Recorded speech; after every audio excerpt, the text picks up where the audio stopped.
Сарытөбе ауылдық кітапханасы назарларыңызға Бауыржан Момышұлының 110 жылдығына орай видеослайд ұсынады. Бауыржан Момышұлы кеңес одағының батыры, халық қаһарманы, әскери шенді қызметкер, даңқты қолбасшы, қазақтың көрнекті жазушысы. Бауыржан Момышұлы 1910 жылы 24 желтоқсан күні Жамбыл облысы Жуалы ауданы Мыңбұлақ ауылында қарапайым мал бағатын шаруа отбасында дүниеге келеді.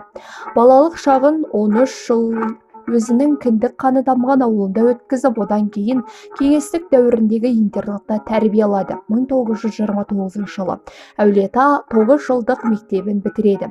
Мектепті тамамдаған соң шалғай ауылдардың бірінде ауылға мұғалім болып барады. Әскери өмірі мен соғыс жылдары жайлы баяндасақ, 1932 жылы әскерге шақырылғаннан кейін отан алдындағы борышын өтейді. Әскери дайындық кезінде білім алып, мергендік өнерге машықтанады.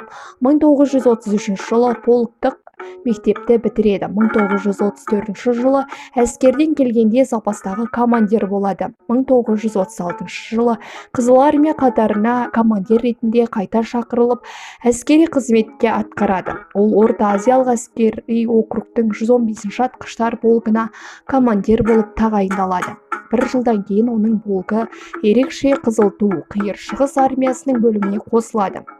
Ал Бауыржан жарты ротаның командирі болады. Ұлы Отан соғысының басталмай тұрған кезінде Бауыржан Момышұлы 105-ші атқыштар дивизиясының қарамағында артиллериялық атқыштар бөлімшесінің командирі қызметінде болады. Алайда 1941 жылдың қаңтарында тәжірибелі сардар Алматыға қайтарылады. Сол жылдың жаз айларынан бастап жаңадан құрылған 316-шы атқыштар дивизиясының штабына Қазақстан мен Қырғызстан елінен сарбаздар жинай бастайды.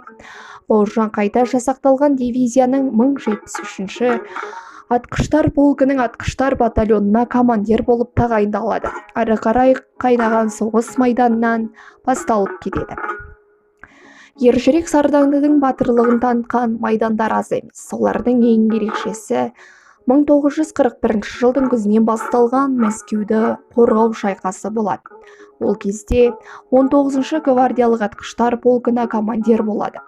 Оның полкі жұдырықтай шомылы фашистерді Мәскеуге қарай жібермейді. Жасаған ерлігі мен батырлығы үшін, өзіне жүктелген міндеттерді абыроймен аяқтаған үшін, шешуші кездерде жылдам түрде нақты шешім қабылдай білгені үшін ол Ленин орденімен марапатталады.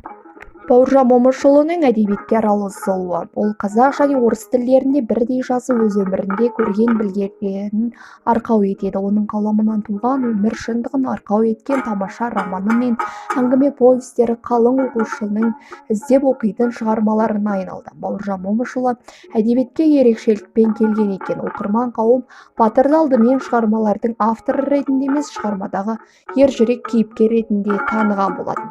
Ел аузындағы әңгімелер Бауыржан Момышұлының мінезінің тік болғандығын айтады. Ол кісі өте қайсар болған, шындықты жаны сүйетін, өтірікшілер мен қорқақтарды жек көретін ержүрек адам болады. Қазақ халқының біртуар батыр ұлы Бауыржанның кеңес үкіметі мен қазақ халқы үшін жасаған ерліктері мен еңбектері өте зор болды. Ол тек қана әскери адам ретінде ғана емес, сонымен бірге жазушы ретінде де танылды. Оның еңбектерін оқыған жас буын өкілдері отанға деген сүйіспеншілік бойларына сіңіріп өсті. Өскелең ұрпақ алдында өзінің ерлігі мен тік мінез қайсарлығын көрсете білді. Тіптен оның тегінің өзі Момышев емес, Момыш болатын. Қазіргі кезде батыр ұлының құрметіне еліміздің үлкенді кішкейлі әскери құқық қорғау органдарының оқу орындары, ауылдары мен көшелері батырдың атымен аталады.